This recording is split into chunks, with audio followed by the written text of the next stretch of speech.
በፖለቲካ ሳይንስ ምሁራን ዘንድ የዲሞክራሲ ምዕራፎች ተብለው የሚታወቁት 4 ቁልፍ ደረጃዎች አሉ። በኢትዮጵያ ነባራዊ ሁኔታ ውስጥ እንዴት እየተተገበሩ እንዳሉ እንመለከታለን። እንደ ሳሙኤል ሃንቲንግተን ያሉ ምሁራን እንደሚሉት ዲሞክራሲ በአንድ ሌሊት የሚመጣ ሳይሆን በተወሰኑ የዝግመተ ለውጥ ደረጃዎች የሚያልፍ ሂደት ነው። እነዚህ ምዕራፎች እስቲ አንድ ባንድ እንፈትሻቸው። የመጀመሪያው ደረጃ የፖለቲካ መከፈት ወይም ሊበራላይዜሽን ነው። ይህ በአምባገነናዊ ስርዓት ውስጥ የነበሩ ጥብቅ ገደቦች መላላት የሚጀምሩበት ወቅት ነው። በሀገራችን ነባራዊ ሁኔታ ከለውጡ ወዲህ የፖለቲካ መከፈት ወይም ሊበራላይዜሽን እንደ ትልቅ የታሪክ ምዕራፍ ይገለጻል።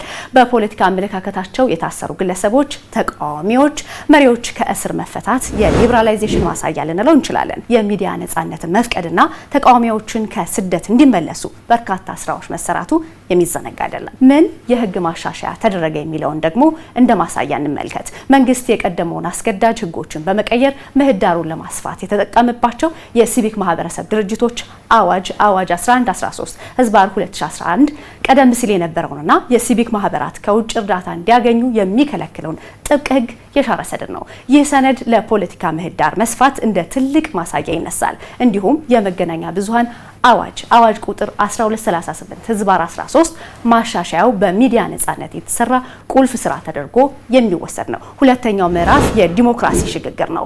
ይህኛው ሽግግር ከአምባገነናዊ ወይም ከአንድነት ወገን የበላይነት ወይም ዲሞክራሲ ስርዓት የሚደረግ የሽግግር ወቅት ነው። በዚህ ሽግግር ታዲያ የመንግስት ትልቁ ምርታ ከግለሰብ ታማኝነት ይልቅ ተቋማዊ ነጻነትን ለማምጣት ጥረት ማድረጉ ነው።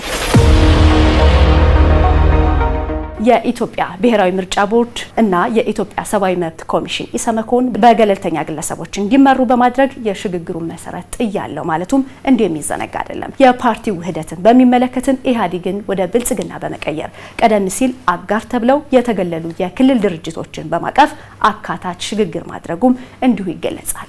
የኢትዮጵያ ብሔራዊ ምርጫ ቦርድ አዋጅ ቁጥር 1133 ህዝባር 11 እና የሰብአዊ መብቶች ኮሚሽን ገለልተኛ ማድረግ የፖለቲካ አደረጃጀት እንዲሁም ኢህአዴግ ወደ ብልጽግና ፓርቲ ሲቀየር የተከተለው መደመር ፍልስፍናና አካታች የተደራጀ ፖለቲካ ፉክክር ወይም ፖለቲካል ኮምፒቲሽን እንዲሁ የሚገለጽ ነው።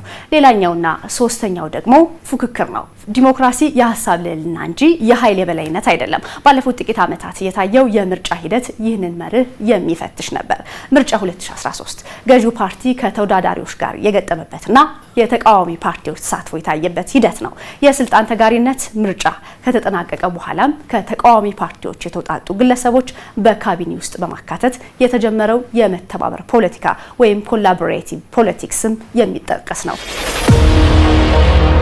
አራተኛውና የመጨረሻው ደግሞ ዲሞክራሲ ማጽናት ነው። ይህ ዲሞክራሲያዊ እሴቶችን በባህል ደረጃ የሚሰርጹበት ረጅም ጉዞ ነው። ለዚህም መንግስት የረጅም ጊዜ ስልቶችን ቀርጿል። የሀገራዊ ምክክር ኮሚሽን አዋጅ ቁጥር 1265 ህዝባር 2014 የፖለቲካ ፓርቲዎች ልዩነትን በምክክር ለመፍታት የተቋቋመ ቁልፍ ተቋም ነው። የፍትህ ስርዓትን ማሻሻያ፣ የህግ የበላይነትን ለማረጋገጥ እየተሰራ ያለው የፍትህ ተቋማት ግንባታ እንዲሁም የሚጠቀስ ነው።